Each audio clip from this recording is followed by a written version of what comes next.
Hello everyone, I'm Shashikant. In this video, we are going to learn the problem solving methodology, EDDI methodology, which is very popular in automotive sector. In this video, we are going to overview the EDDI, what are the definitions used in the EDDI, what are the steps used in the EDDI steps. We will review some examples by using 5-why analysis and most importantly interview questions and their answers. Hello everyone, I'm Shashikant. In this video, we are going to learn the what is EDDI. In this EDDI, which was initiated in the automotive industry, is a structural problem solving methodology for any product or process improvement. EDDI stands for a discipline of problem solving methodology. In this session, we will define the EDDI, we will demonstrate the EDDI processes, or we will train the root cause analysis. We use 5-why analysis for this. The objective of this training, you will become familiar with the EDDI steps and you will be more proficient on the root cause analysis. I guarantee that if you go through all the slides, you will solve any problem in your organization. Let's study the terms and definitions used in EDDI methodology. First is the containment. Any action taken to isolate the problem from any internal or external customer. Internal may be interdepartmental and external are the most our customer. Usually this should be expected to complete within 24 to 48 hours. Next is the corrective action. Any action taken to eliminate the cause of the non-conformity. It is a corrective action which is usually taken on a root cause. Then error proofing. When any process is designed, we have to prevent the error from occurring. This is the error proofing. Then preventive action. The action is taken to eliminate the condition that could produce a non-conformity. It is a preventive action. Then root cause. A root cause is defined as a factor that caused the non-conformity. It is a main root cause. So EDDI states. What are the EDDI steps involved in that? D1 is establish a team. D2 is a problem description. D3 is a containment action. D4 is a root cause analysis, which is very important analysis. D5 is a corrective action on that root cause analysis. D6 is a validate the corrective actions. D7 is a preventive recurrence. D8 is a congratulate the team. We will discuss one by one. What is the problem? The problem which is detected by customer or a quality control department, and they will notify us by using their communication media. Second is establish a team. We have to establish a team from different departments and choose a team leader. Then problem description, which is very important. We have to describe the problem in order to understand what went badly. We have to take the containment actions. We have to stop the processes, for example introducing 100% inspection at supplier end, at customer end. We have to retest, we have to return the parts from the customer, etc. We have to find the root cause, find the actual root cause of the problem and why it went badly. Previously we have not detected it in our production area. Then the corrective action. We have to establish and implement the corrective actions. We have to validate that corrective action which are efficient or not. Then we have to prevent the recurrence so that this problem will not occur in the future. Then we have to close that EDDI and we have to congratulate our team. There is a time frame for this 8 days. For establishment of a team, we have to start on the first day. Then we have to do the containment action within a 24 to 48 hours, and we have to complete the EDDI in 30 days. D1. Establish a team. The first step is establish a team which consists of a few persons that will be responsible for realize the particular steps in the EDDI. The quantity of the team and their making depend upon the complexion of the problem and what are the decisions we have to take in that steps. Then the team should be fulfill the following steps. Then have a good knowledge of the production processes. We have multidisciplinary. It means that the person from the various departments like engineering, designers, then manufacturing, the production department, rework operator, production staffs, quality persons, purchasers, buyers to communicate with suppliers. Then other are logistics, transportation, have adequate capability to introduce the proper solution of the problem, and the team should have the leader who supervise and close the deal. Then D2, problem description. This stage is the stage where you need to most accurately describe the problem. It is recommended that description of the problem should include answers to the 5W2H. 5W means who, what, when, where, why, how many. Good definitions does not place the blame on the departmental blames or person blame, etc. Scale of the problem. Example: we have to scale the problem in percentage of the rejection, quantity of pieces, range deviations beyond the tolerance, etc. It is very important that problem is measurable. That is how many percentage or ppm, or in any other terms we have to measure. It should be measurable. Then avoid the suggestion solution, like problem happen due to a lack of additive result in, etc., etc. Is on is not is a good method for clear and concise problem description. If lack of, insufficient, due to, these terms are used in the problem description, is not okay. It should not be used. The team will be in the trouble due to that. Define what is or what is not. In the problem description, we have to define what is and what is not. Here is a statement, problem statement page, where we have to describe the issue in terms of who, what, when, where, why, how many of the problems are there. It is a repeated issue or not. There is a problem description, pictures are there. Picture 1 is a okay picture, picture 2 is a not okay picture, and picture describe the problem very well. Problem description: good or bad examples. Lack of piston production causes 20% decrease in the sale of December. Is this a good or bad example? It is a bad example. It assumes the cause of the problem. Next one: design delay causes project to be 2 month overdue an average. Is it good or bad example? It is a bad example. Places blame and assume causes in this example.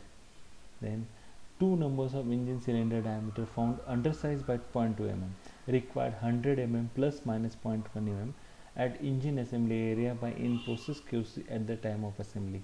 It is a good or bad example? It is a good example. It answers 4W2H. D3, we go for the containment action, which is to be done in a 48 hours maximum. Containing the problem and protecting the customer is most occur immediately. 24 hours is the industry norm for containment action to the takes place, and 48 hours is a maximum for that one. Containment is a systematic search and quarantine of the suspected non-conforming product throughout the supply or delivery chain, which is a warehouse, in-process parts, supply stocks. Make sure you have to get all the non-conforming parts. Determine the scope. We have to determine the scope, means time period, what are the material lot number, how many parts are affected, etc., etc. Production and shipping hold to be implemented immediately to protect the customer from non-conforming product.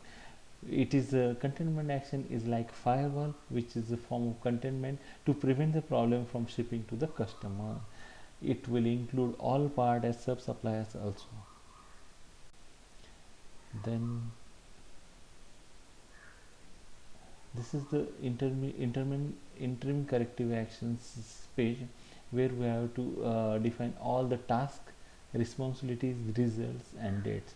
In the task, we have to containment of the parts at the customer site, in customer area, in stocks, customers WIP part, or customers finished goods.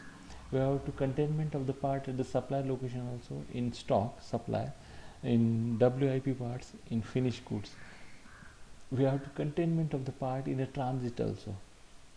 Some example of the actions examples for containment action are stoppage of production shipment, additional visual control, informing the customer about the problem for verification of the good at the customer, segregation of good and okay, not okay, informing the operator about the problem. D4, root cause analysis. The root cause is the most basic reason for the problem or defect. If this cause is eliminated, the problem will not occur. Root cause analysis is the heart and the soul of a corrective action process. There may be multiple contributing causes, but there is only one true root cause. Action should be taken to address the contributing causes, but it is appropriate that root cause must be eliminated or the problem will return.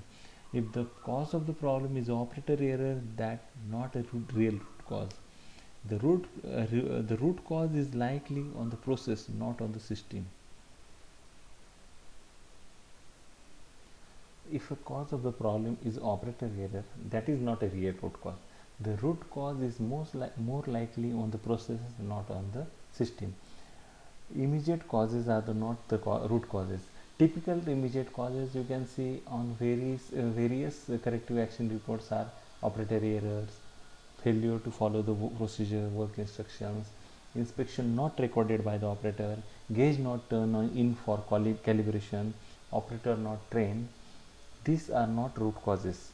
They may be contributing causes but not the true root causes. When identifying the root causes, the team should focus on why the issue occurred first, and then secondly how the defect was missed. Therefore, we have to do the occurrence and detection for the root causes. 5i for occurrence, 5i5 detection. We have to ask the question for 5i occurrence, how did the problem was occur. After the 5i we get the answer, the true root cause. Typically in the detection we have to ask the question how it missed. Then after the fifth why we get the what control need to be in place to prevent other escapes. There are many techniques to determine the root causes. Asking why for 5 times is the simplest and most powerful root cause analysis technique. This is the simplest process that is frequently done poorly by the people. The first why start directly from the problem definition. Why did the problem occur stated. 5 why analysis. If you continue to ask why, you will discover the systematic problem. Rather than being satisfied with the fixing the symptoms, we have to find the real root causes. We will take the one example of non-conformance. Checking gauge past due for calibration. Why?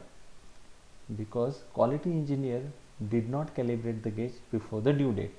Why he has not calibrated? Because gauge did not show up in the gauge master list. Why? Because calibration interval was not entered on the gauge master record. Why? Because the quality engineer didn't know the interval when the gauge was entered in the master list, or the quality engineer didn't follow up to enter the interval. Okay, then why? Because gauge master record does not force entry of the interval when entering the gauge in the master list. This is the real root cause. Now the possible root cause has been identified. We have to generate the solution, we have to implement it and check for the proof that is effective. 5i summary. What if team does not identify the root cause? Possibly the problem was not defined well, or possibly working on the symptoms instead of the real problem, means there is a problem in a problem definition. Possibly some of the facts are not true, we have to confirm with the data. Possibly the team doesn't include the right people to fully understand the problem. Then possibly skip a step or two, missing the critical information in that steps. Better we have to take the small steps. D5. Develop or verify the corrective action. The team determine which action should be introduced in the short period of time to ensure that the process product is controlled. Once the root cause is found, it is usually clear that what are the corrective actions needed. The corrective actions must address the root causes. There may be multiple corrective actions and some actions may address the contributing factors. This will make sure the solution more robust in case other factors change in the future. Okay, corrective actions for the problem itself, means occurrence plus detection issue, need to be implemented to address the full dimensions of the issue. List specific actions with specific owner and specific dates. Error proofing. Error proofing comes from the Japanese word pokayoke. The true corrective actions result in error proofing in the process or design to prevent the similar problem. Successive layer detection inspection is a form of error proofing.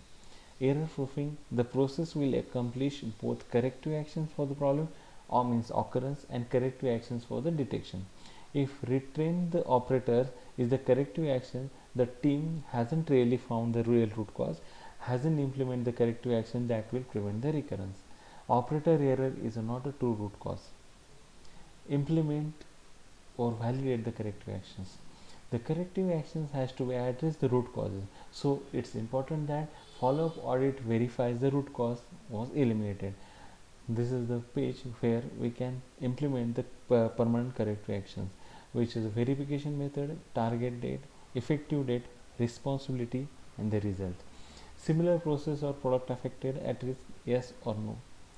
Assign action should be long term, not just once. D6. Validate the corrective actions. If we go through some of the examples, less percentage of rejection or ppm in the processes. Test control result shows improvements, means we have what are the actions taken are validated. Engineers measurements engineering measurements like dimensions, unit appearance are correct according to the tolerance and specifications. Other proof shows on introducing corrective actions. Supplier delivers goods of better quality. D7. Prevent recurrence or horizontal deployment. Addressing the systematic issue is a key to preventing the recurrence.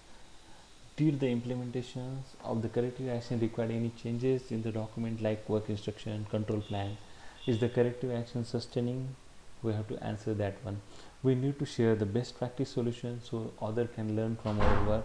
At D include this part as a solution sharing or and prevention process.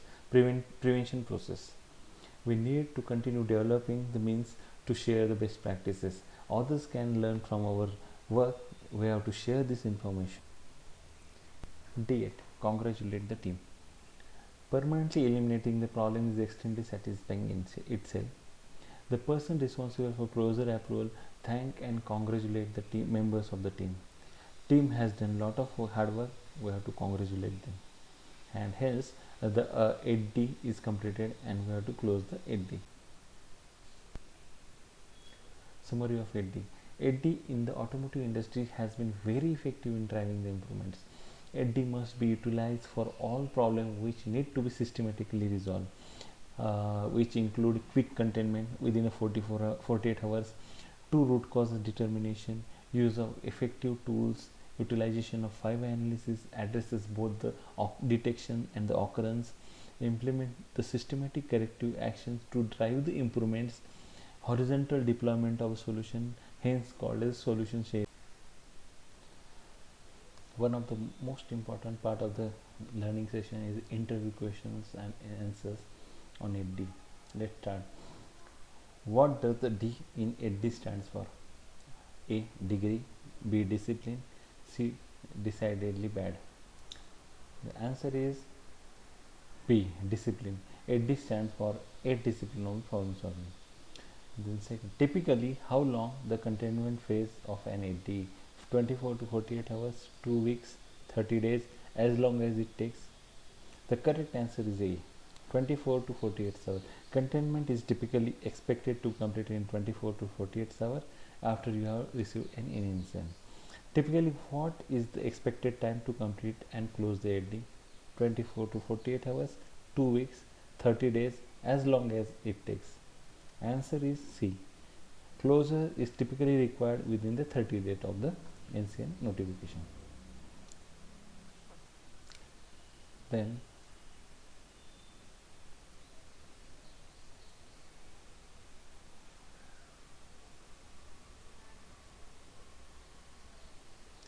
what functions are typically on 8D teams?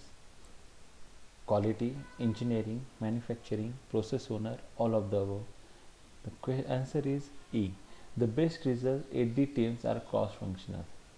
What does 4W2A stand for? 4 ways to handle: why, what, when, who, how many. Who, what, when, where, how many for workers to help? The answer is C. Who found the defect? What was the defect? When was the defect detected? Where was the defect found located? How was the defect found? How many units were defective?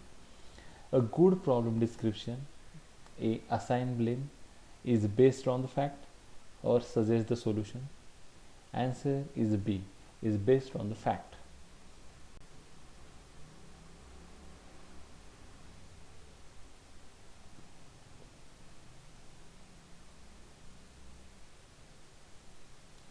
What does containment mean? A systematic search and quarantine of suspected non-conforming product throughout the supply chain, delivery chain, stopping the defect from being produced, purging the defect from warehouse, recalling all potentially defective items. The answer is A. Best answer is A. Other are also supporting, but best answer is A. What are the two areas of problem that the team want to focus on during RCA, root cause analysis? A. Detection and occurrence, severity and occurrence, detection and severity. The answer is A. Detection and occurrence. All of the following are example of immediate root cause except operator error, failure to follow work instruction, use of expired material, gauge missing calibration sticker. The answer is C.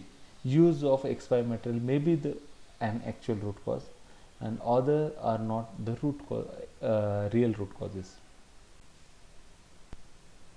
What are some reasons we might not be able to identify root causes? A. Facts are not true or unconfirmed. Problem statements not well defined. Working on symptoms only. All of the above. The answer is D. All of the above. How do you know when you have reached true root causes? Operator at fault has been named. Problem can be turned on and off. The selected cause explains all we know about the issue.